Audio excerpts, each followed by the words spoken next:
Hello friends, today we discuss about diffraction. Now earlier we studied about the interference, types of interference, right? Now today we will discuss about diffraction. Now first of all, what is diffraction? So we can say that diffraction is the phenomena of waves around the obstacle. So કેવું હોય તો આપણે એવું કહીએ કે જે waves છે એ waves જ્યારે કોઈ ઓબ્સ્ટેકલ આવે ત્યારે સહેજ વળી જાય. ગુજરાતીમાં કહેવાય તો આપણે કહીએ સહેજ વળી જાય, એને જ આપણે કહીએ છીએ diffraction. So what is diffraction? So we can say that it is the phenomena of waves around the obstacle. Now first of all, the diffraction was invented by the Grimaldi, right? You have to remember Grimaldi invented the diffraction. Now you have to remember that this diffraction is depends on the wavelength lambda, here the wavelength lambda, and small d, which is the width of speed. So we can say that diffraction is depend on the ratio lambda by d, where lambda is wavelength and small d is width of slit. So we can say that if lambda by d is high, then there will be more diffraction, and if the value of lambda by d is small, then there will be a less diffraction. So I repeat once again, you have to remember that diffraction is the phenomena of waves around the obstacle. It is invented by the Grimaldi. Diffraction depends on the ratio of lambda by d, and if lambda by d is large or the value of lambda by d is high, so the diffraction will be more, and if the value of lambda by d is small, then the diffraction is less, right? Now you have to also remember that if the spherical wavefront incident on a slit, then it is called a Fresnel diffraction, and if a plane wavefront incident on a slit, then it is called a Fraunhofer diffraction.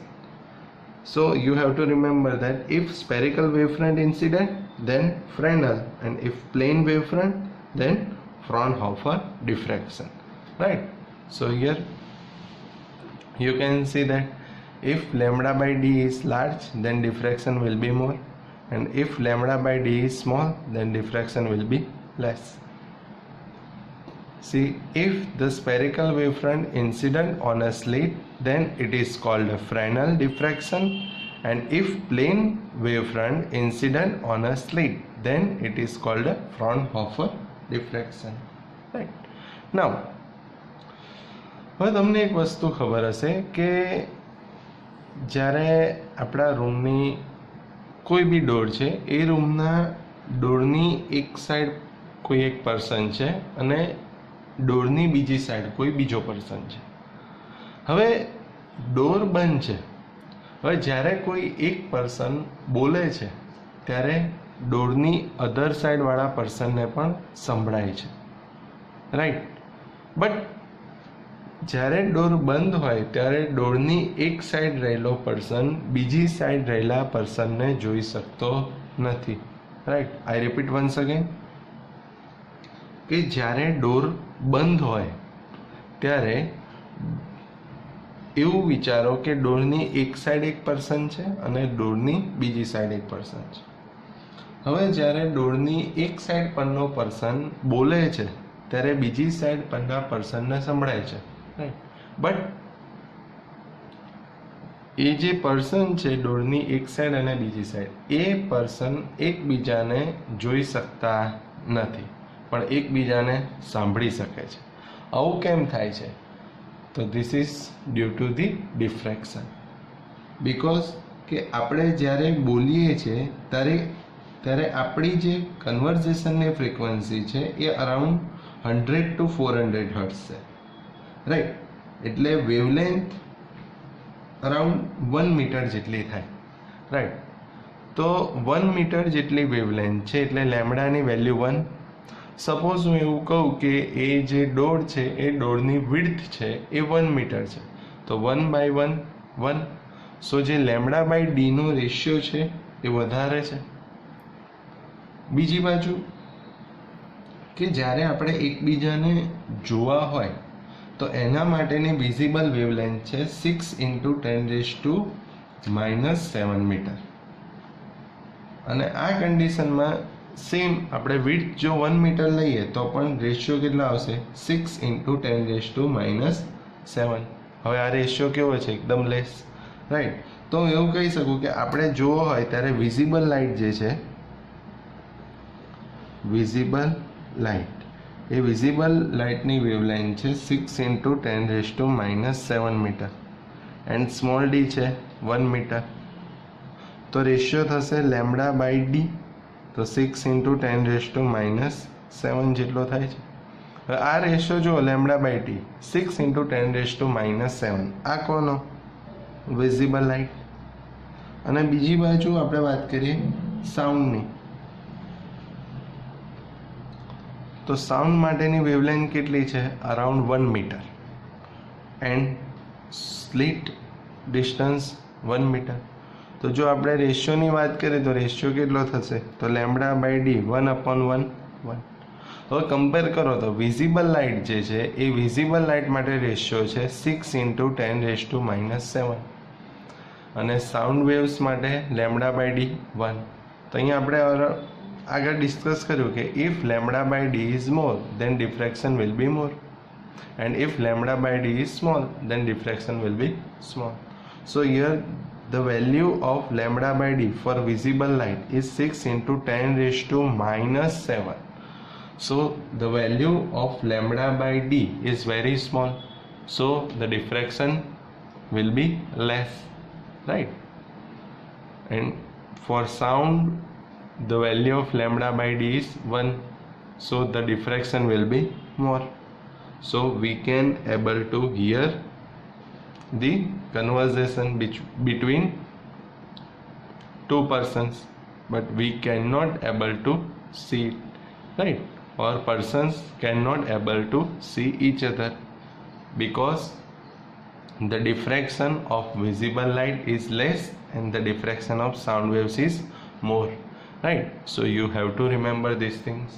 Once upon, the diffraction is the phenomena of waves around obstacle.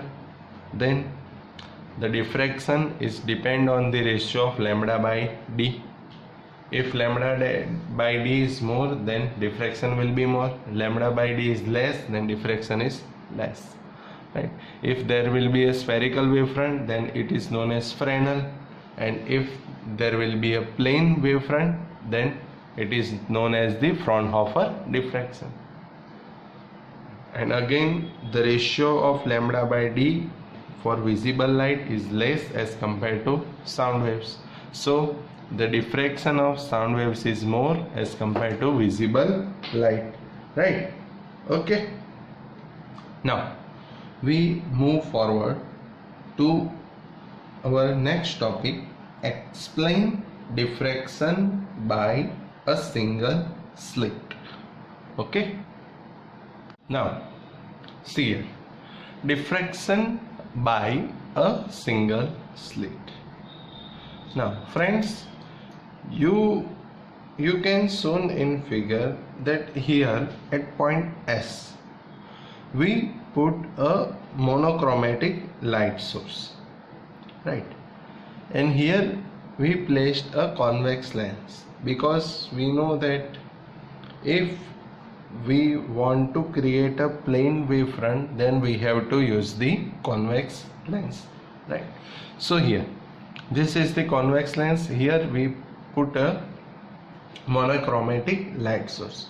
Now we know that the rays which are coming from the convex lens are parallel, right? So here you can see that here there are the parallel waves. Now as we connect the particle, then we get a plane wavefront, right?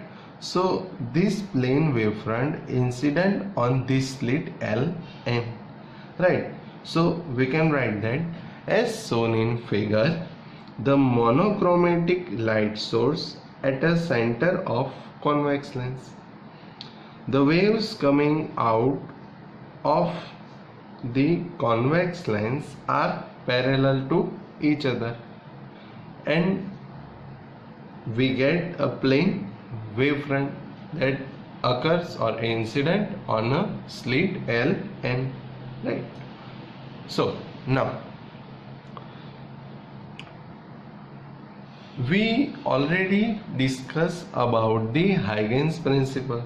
We know that every particle on a plane wavefront behave as an independent secondary source, right? And it will emit spherical waves, right? So here at this slit Ln, the particles on the plane wavefront act as a independent secondary source and emits the spherical waves. And we know that if there are spherical waves, then constructive and destructive interference occurs. So due to the constructive and destructive interference, we get a bright and dark fringes, or we can say bright and dark points on the screen, right?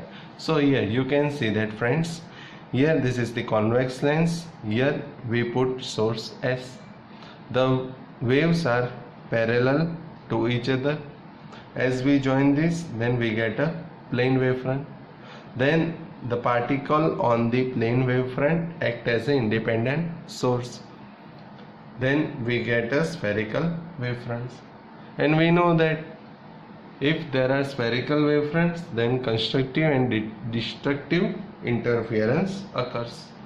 So due to the constructive and destructive interference, we get a bright and the dark fringes or points. So here you can see that according to the Huygens principle, every particle of the plane wavefront behave as an independent secondary source and emits the spherical waves. And we know that here constructive and destructive interference occurs. As a result, the bright and dark points obtained on the screen. Here we place the screen on a focus of the, or we can say second focus of the convex lens, right?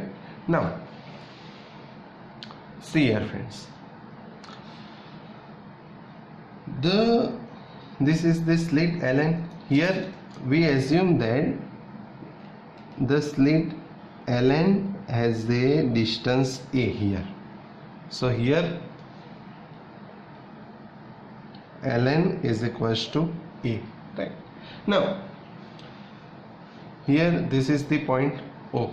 So here at point O we can say that this is located on the perpendicular bisector of the slit, right? You can see that. So here at point O the angle will be 0. So the path difference will always be 0. So if path difference is 0, so here the constructive interference occurs at point C. So here at point C the intensity will be maximum. So due to the intensity maximum, so we call this as a central maximum or central maxima, because here the constructive interference occurs, right? So we get a bright fringe is maximum at this point O. So this is known as the central maximum, right? So we can write these things. So here the width of slit ln is equals to A. Then at point O, which is located at a perpendicular bisector of the slit, so the waves emitting having a path difference 0, so constructive interference occur, and this is known as the central maximum. Now see here, friends. Now see this figure. Now here we have to find out the path difference. So we know that to find out the path difference we have to draw a normal. So here we draw a normal. So this is Q and R, right? So here we draw a normal from point L. So we get a normal LR. Now see this LRN. So here we consider some angle theta. So the path difference is RN, right? So to find out RN, see this triangle LRN. So easily we can use that sin theta is equals to Rn upon Ln, right? Again I repeat, here to find out the path difference we draw a tangent from L. So CLRN. So to find out the path difference Rn, we can easily use sin theta is equals to Rn upon Ln, right? So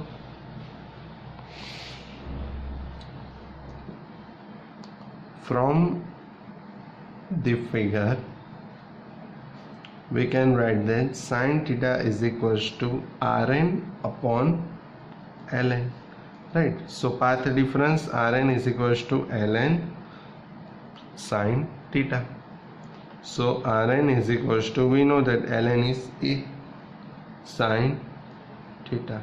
So we can write that path difference is equals to A sin theta, and if the angle is small then we know that sin theta is equals to theta, right? Now when this path difference A sin theta is equals to lambda, then the first order of minimum form on the screen. To find out the condition, we assume that the positions of minimum. So positions of minimum. So here we assume that suppose path difference is equals to lambda, then first order minimum formed on the screen and point P, right? So see here, when the path difference is here nr is equals to lambda, then the minimum form on the screen and point P. Now this point P makes some angle theta. So here we assume this angle is theta, right? So to find out theta, we can write that path difference is equals to lambda is equals to A sin theta. For first order of minimum we can assume theta 1, second order theta 2, so for nth order theta n, right? So now here we can discuss about the first order. So path difference lambda is equals to a sin theta 1, right? So now for nth order we can write that n lambda is equals to a sin theta n, right? When the angle is small, then n lambda is equals to a theta n. So theta n is equals to n lambda by a, right? So you have to remember this condition, position of minima. So when the path difference is lambda, then we get a minimum. So for this we have to assume that path difference is lambda is equals to a sin theta. For first order theta 1, so for nth order theta n. So for nth order, instead of lambda we can say n lambda is equals to a sin theta n. For small angle we know that sin theta is equals to theta, so n lambda is equals to a theta n. So theta n is equals to n lambda by a. Now when we divide this slit into the 3, 5, 7 parts, suppose here we divide this slit mn by 3 parts, suppose here at point middle m, so here something m1 m2. So as we divide this slit into the 3, 5 or 7 parts, then the 2 part having coming out and having a path difference 0, but the remaining have a intensity because there will be no path difference, right? So due to this remaining part we get a something intensity. So due to this we get a first order of secondary maximum. I repeat, as we divide this slit into 3 parts, then the 2 part having a pair and it has a path difference 0, so the remaining part will give some intensity. So this remaining part having some intensity, so we call this as a first order secondary maximum, right? So we discuss about the first order secondary maximum. So position of secondary maximum. Now you have to write the sentence yourself. I repeat, here we divide the slit into 3 parts. The 2 parts having a pair of wavefront and having a path difference 0, but the remaining part will give us a intensity. So this is known as the first order secondary maxima. And the condition for path difference is 2n plus 1 into lambda by 2. So the path difference is equals to 2n plus 1 into lambda by 2, right? So for n is equals to 1 we get 3 lambda by 2, for 2 we get 5 lambda by 2, for 3 7 lambda by 2, right? So the path difference is 3 lambda by 2, 5 lambda by 2, etc. So we can say that path difference is equals to 3 lambda by 2, 5 lambda by 2, continue the odd numbers, right? So the condition is 2n plus 1 into lambda by 2 is equals to a sin theta n. For small angle sin theta is equals to theta, so 2n plus 1 into lambda by 2 is equals to a theta n. So theta n is equals to 2n plus 1 lambda by 2a, right? So this is the condition. You have to remember this formula. And now, as an assignment, the assignment for today's session is, your first question is explain diffraction, and second question is explain diffraction by single slit. I repeat once again, the assignment for this lecture is, first question explain diffraction, and second explain diffraction by a single slit, right? Okay, thank you.